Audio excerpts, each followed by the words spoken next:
بسم الله الرحمن الرحيم الحمد لله رب العالمين اللهم صل وسلم على سيدنا محمد وعلى اله وصحبه اجمعين نوينا تعلم والتعليم والتذكر والتذكير والنفع والانتفاع والافاده والاستفاده والحث على التمسك بكتاب الله وسنه رسوله والدعاء الى الهدى والدلاله على الخير ابتغاء وجه الله ومرضاته وقربه وربه سبحانه وتعالى.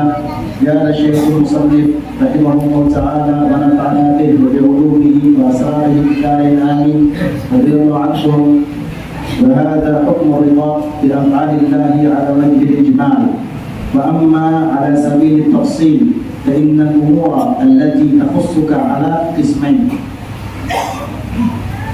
منها ما يلزمك كالصحه والغنى، وهذا القسم لا يتصور فيه سخط إلا من حيث نظرك إلى من فضل عليك في ذلك، فالواجب عليك عنده أن ترضى بما قسم الله لك من حيث إن له سبحانه أن يفعل في ملكه ما شاء، أو من حيث إنه تعالى قد اختار لك ما هو الأصلح لك والأنسب لحالك، وهذا أكمل.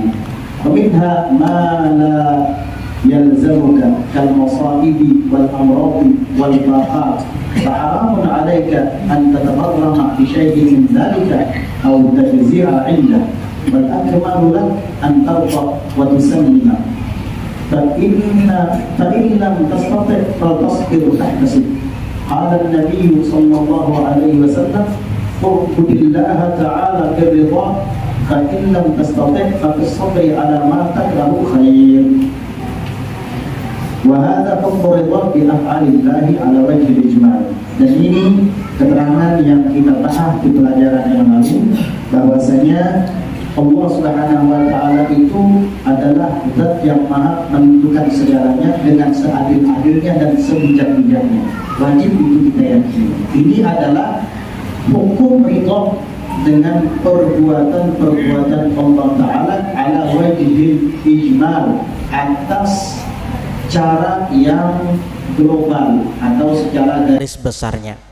Jadi kalau secara garis besarnya kita harus ridha menghadapi semua ketentuan-ketentuan yang datangnya dari Allah. Pokoknya apapun yang terjadi kepada kita, baik atau buruknya, itu dari Allah, selesai. Ini secara global atau secara garis besar, secara jumlah.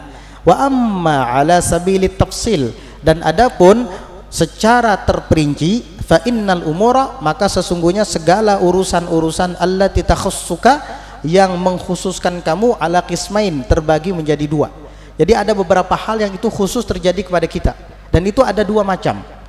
Minha, diantaranya ma yalzamuka ka'annahu ma yulazimuka, ka'annahu al-ghalat al-matba'i walala yalzamuka, ba'din haja yulazim wa haja yalzam, kan yulazim wa ma la yulazim.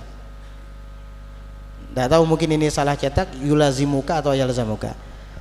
Intinya maknanya adalah ma yulazimuka atau ma yalzamuka. Di antara dua hal tadi ada sesuatu yang selalu melazimi kamu, yakni selalu ada bersama kamu, dan ini pasti, tidak mungkin tidak. Apa? Kasihati wal ghina, seperti kesehatan dan keluasan, kelapangan, ghina, kekayaan tadi. Artinya ini bisa ada pada diri kita. Iya, kita sekarang sehat, tapi ada kalanya juga nanti sakit. Kita sekarang alhamdulillah berkecukupan, tapi ada kalanya nanti kita memerlukan. Nah ini pada saat kita sedang sehat, pada saat kita sedang berkecukupan, wahadal qismu, di saat kita mendapatkan bahagian ini, la yutasawwaru fihi sakhatun, tidak mungkin dapat digambarkan bahwa kita akan marah dan akan murka dengan takdir seperti ini. Nggak mungkin, pasti senang. Iya, kalau kita mendapatkan kesehatan, mendapatkan keluasan, kelapangan rezeki, senang kita.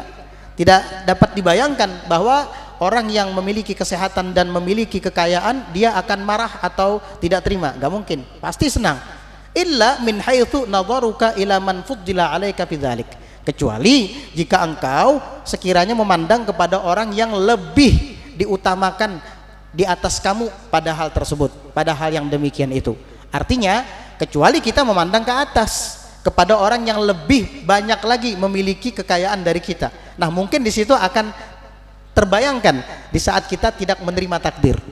Kita sudah berkecukupan, rumah ada, mobil ada, semua kita miliki. Tetapi ketika kita melihat ke atas kepada orang yang lebih kaya dari kita, nah di sini mungkin ada sedikit perasaan yang tidak senang. Kenapa? Karena orang tersebut punya rumah, saya juga punya, tapi rumahnya lebih besar dari rumah saya. Orang tersebut punya mobil, saya juga punya, tapi mobil dia lebih mewah dari mobil saya. Nah, ini mungkin dapat digambarkan dia akan sedikit protes dengan yang dia miliki pada saat itu, karena memandang kepada orang yang di atasnya. Nah, apa sikap kita? Fal wajibu alaika indahu, maka yang wajib atas kamu ketika itu antardha bima qassamallahu laka, engkau ridho sajalah dengan bahagian yang Allah Ta'ala bagikan untukmu, min haitsu innalahu subhanah, dari sekiranya bahwa Allah Subhanahu wa Ta'ala itu an yaf'ala fi mulkihi ma sya', dia berhak melakukan apapun yang ia mau di dalam kerajaannya ini. Kamu jangan sok-sok ngatur, loh kenapa mobil saya lebih mahal, mobil dia lebih mahal daripada mobil saya, kenapa rumahnya lebih megah dari rumah saya, kenapa jasmaninya lebih sehat daripada jasmani saya, atau kok dia lebih tampan daripada saya dari segi bentuk tubuh misalnya. Enggak boleh seperti itu. Kamu harus ridho dengan yang Allah takdirkan untukmu.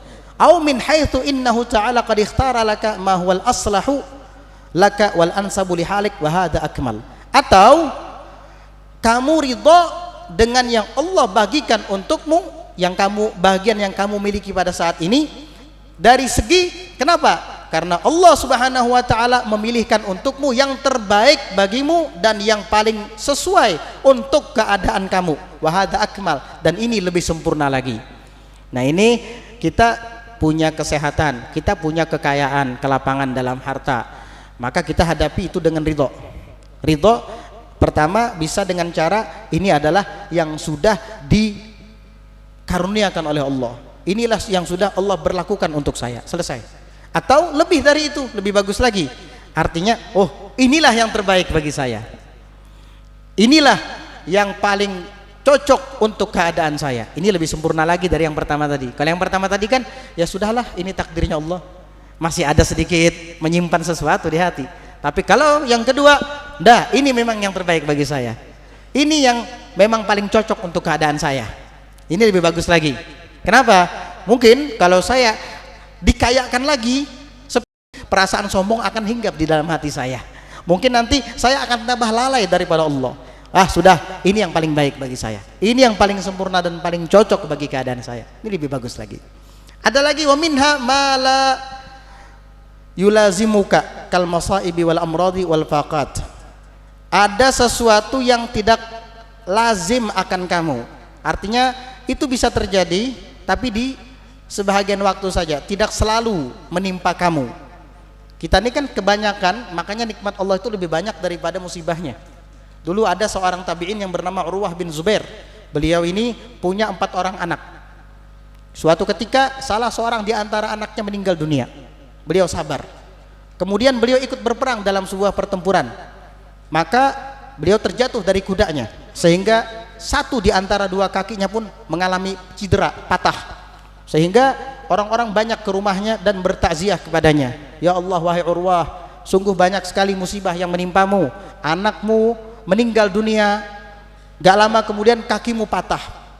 Urwah bin Zubair malah bersyukur kepada Allah dan dia mengucapkan alhamdulillah, segala puji bagi Allah yang tidak ada kekurangan dalam segala nikmat-nikmatnya. Tidaklah ia memberikan suatu ujian kecuali nikmatnya lebih besar daripada musibah yang ditimpakan itu kepada hamba.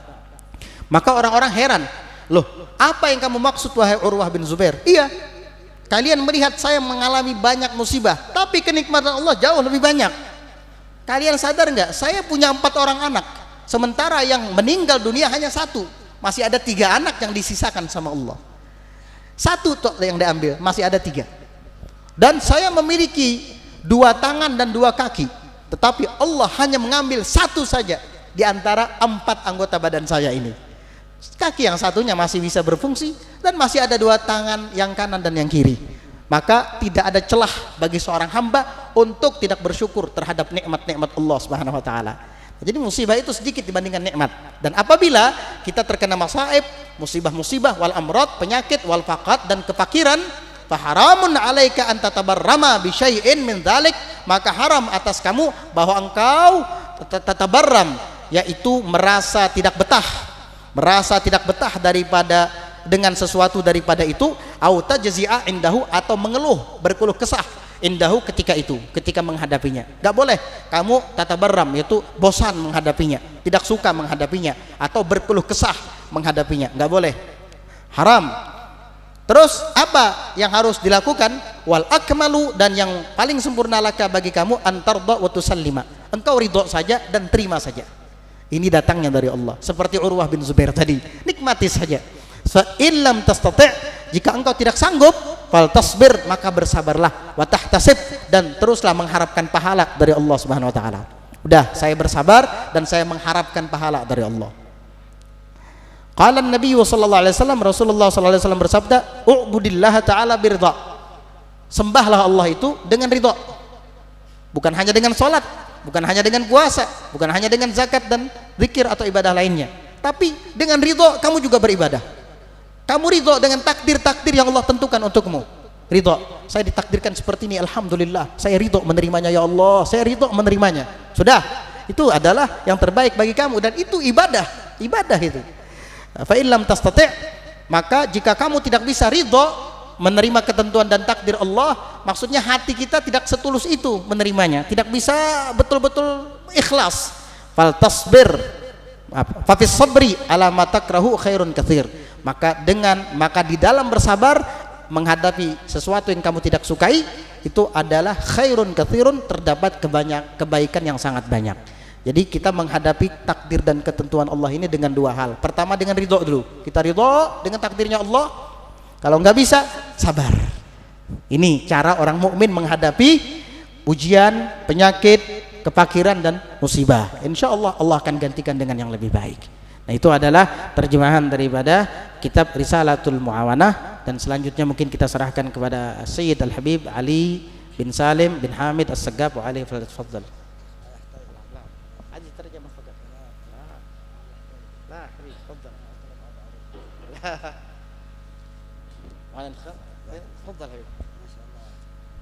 Kita mintakan pada beliau mungkin untuk menjelaskan. Alaik syarah ya Habib.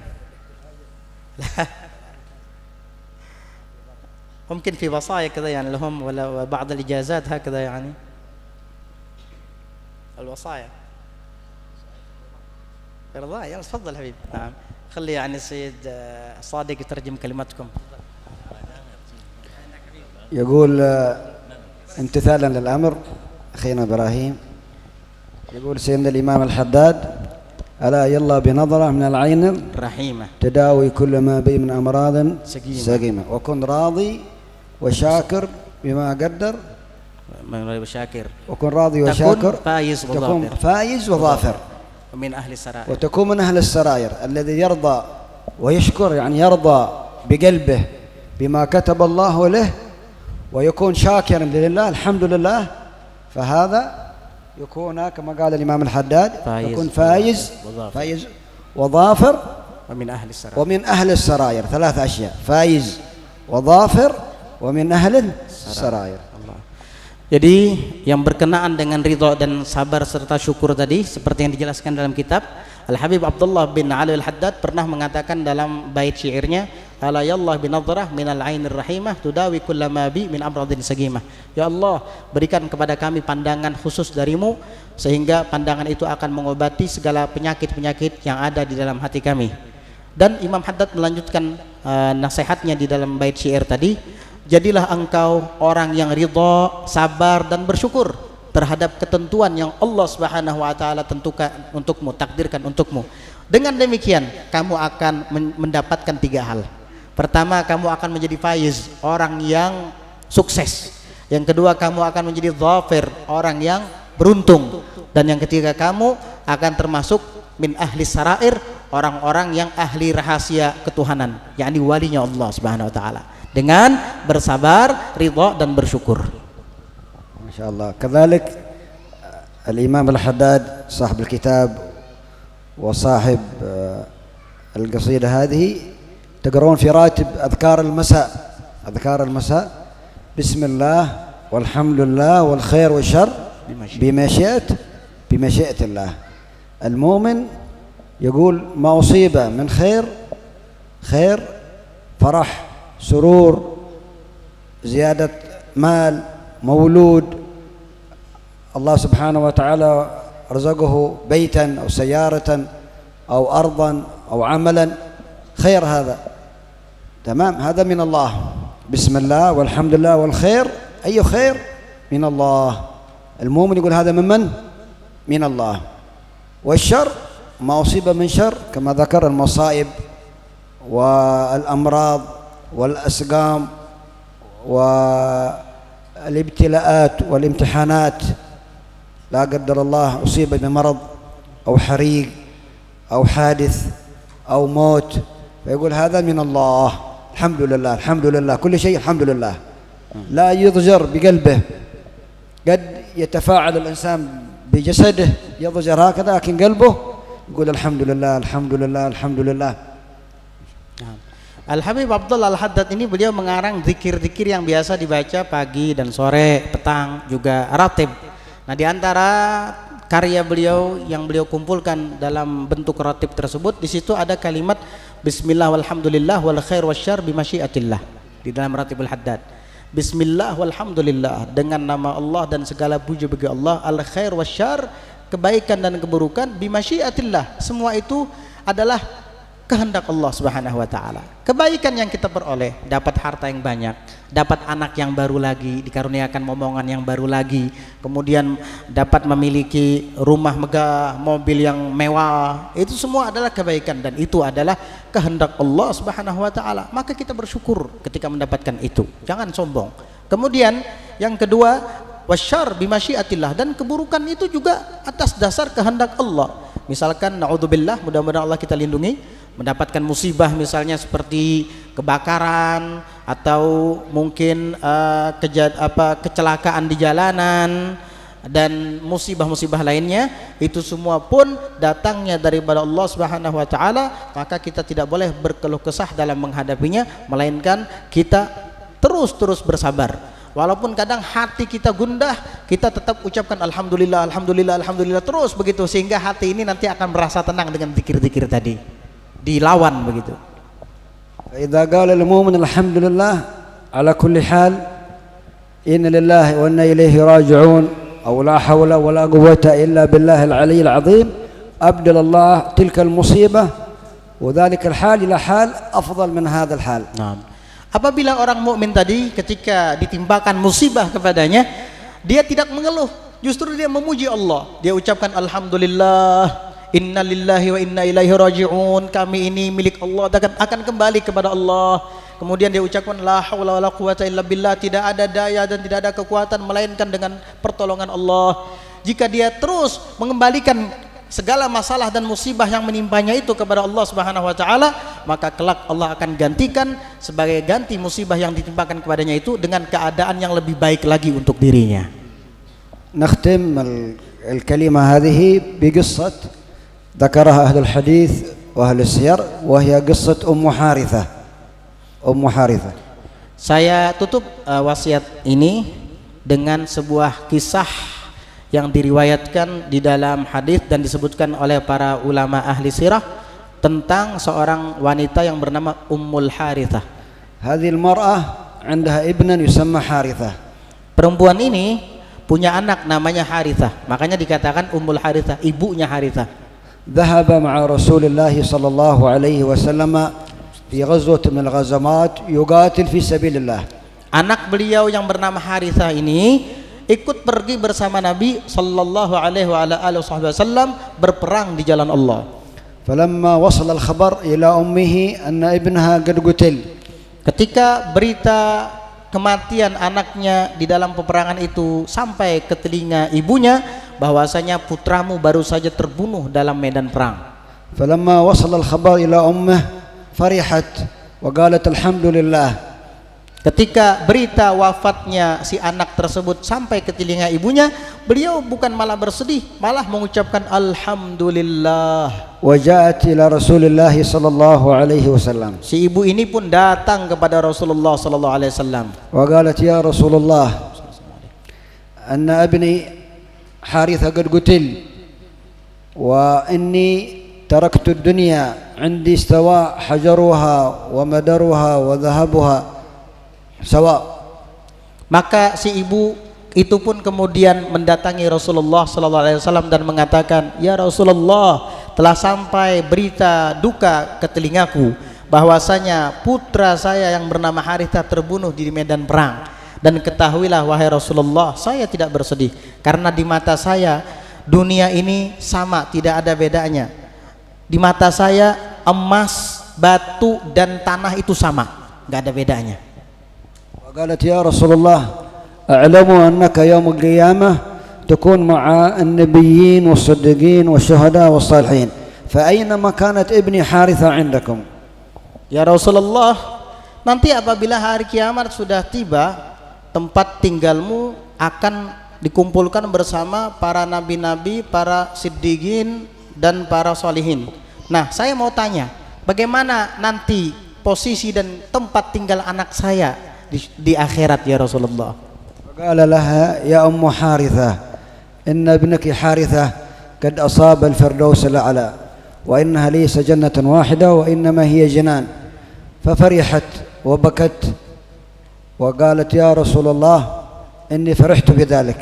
فأنزل الله سبحانه وتعالى قوله ومن يطع الله والرسول فأولئك مع الذين أنعم الله عليهم من النبيين والصديقين والشهداء والصالحين وحسن أولئك رفيقا. Maka Rasulullah SAW menjawab pertanyaan Ummu Harithah tadi. Wahai Ummu Harithah, sesungguhnya putramu Harithah akan mendapatkan surga Firdaus. Bukan hanya satu taman yang ia dapatkan di dalam surga Firdaus, tapi banyak taman yang akan dia dapatkan nanti di sana. Maka si ibu itu mengatakan, wahai Rasulullah, betapa bahagianya saya mendengarkan kabar gembira ini. Ibu itu terharu dan kemudian menangis. Lalu Rasulullah SAW menerima wahyu dari Allah setelah menyampaikan itu, yaitu firman Allah yang berbunyi, ayat Allah Ta'ala turun yang berbunyi, barang siapa wa may yuti'illah war rasul, barang siapa yang taat kepada Allah dan Rasulnya, faulaika ma'alladzina an'amallahu alaihim, maka ia akan dikumpulkan bersama orang-orang yang Allah Ta'ala berikan kenikmatan atas mereka, minan nabiyyin, dari kalangan para nabi, wasiddiqin, dan orang-orang yang sadiqin, wasyuhada wassalihin, dan orang-orang yang mati syahid, juga orang-orang yang saleh, wa hasuna ulaika rafiqa, dan mereka adalah sebaik-baik pendamping, sebaik-baik teman dan sahabat. فالشاهد أن هذه المرأة رضيت بموت ابنها وفرحت بحصوله على جنة الفردوس الأعلى. Nah, kesimpulan dari riwayat ini adalah berkat keridhaan si ibu atas wafatnya putranya tersebut, dan dia menerima dengan rasa gembira takdir dari Allah Ta'ala ini, si anak pun mendapatkan kedudukan yang tinggi di surga. Itulah hebatnya ridha dalam menghadapi musibah. Siapa yang tidak sedih ketika mendengar anaknya meninggal dunia? Tapi ketika ibunya ridha dan gembira menerima itu, Allah berikan yang luar biasa untuk anaknya. Nah, itulah kesimpulan dari cerita riwayat tadi. Barakallahu fiikum. Amin. Nakhtim bihadha Amin. ad-du'a. Amin. فيا الله رضا يا الله رضا والعفو عما قد مضى. يا الله رضا يا الله رضا والعفو عما قد مضى يا الله رضا يا الله رضا والعفو عما قد مضى. وصلى الله وسلم على سيدنا محمد وعلى آله وصحبه وسلم والحمد لله رب العالمين والسلام عليكم ورحمة الله wabarakatuh. Waalaikumsalam warahmatullahi wabarakatuh. Kata beliau, saya ucapkan terima kasih banyak, semoga Allah membalas kebaikan-kebaikan kalian semua. Dan saya tutup ceramah ini dengan doa, ya Allah ridha, ya Allah ridha, ya Allah ridha, wal afwa amma qad madha. Ya Allah, karuniakan ridha-Mu kepada kami, karuniakan ridha-Mu kepada kami, dan karuniakan ridha-Mu kepada kami, dan berikan maaf, ampun-Mu untuk kami terhadap perbuatan kami yang telah lalu. Mudah-mudahan diijabah oleh Allah Subhanahu wa taala. Amin Allahumma amin. Assalamualaikum warahmatullahi wabarakatuh. Nah, ini doa tadi kata beliau, ulang-ulangi terus, baca terus nanti di rumah. Ya Allah ridha wal afwa amma qad madha. Hafal deh ya. Ya Allah ridha wal afwa amma qad madha. Agar kita menjadi orang-orang yang ridha menghadapi takdirnya Allah. Sudah hafal belum? Belum. Nanti minta catatannya sama Ustaz Soleh nanti. Biar Ustaz Soleh yang nyatat nanti. Ya. Mudah kok. Ya Allah ridha. Ente punya tetangga yang bernama Ridho enggak? Atau anak pian ada namanya Ridho? Udah ingat aja nama anak pian atau tetangga Ridho tadi digabung dengan nama Allah. Ya Allah ridho. Sudah selesai. Tinggal dilanjutkan wal afwa amma qad madha. Ini yang sulit ya. Kalau ya Allah ridho ingat ya. Kalau wal afwa amma qad madha. Wal afwa amma qad madha. Sudah. Sedikit. Nanti minta catat sama Ustaz Saleh. Alas nagra doa khitamil majlis.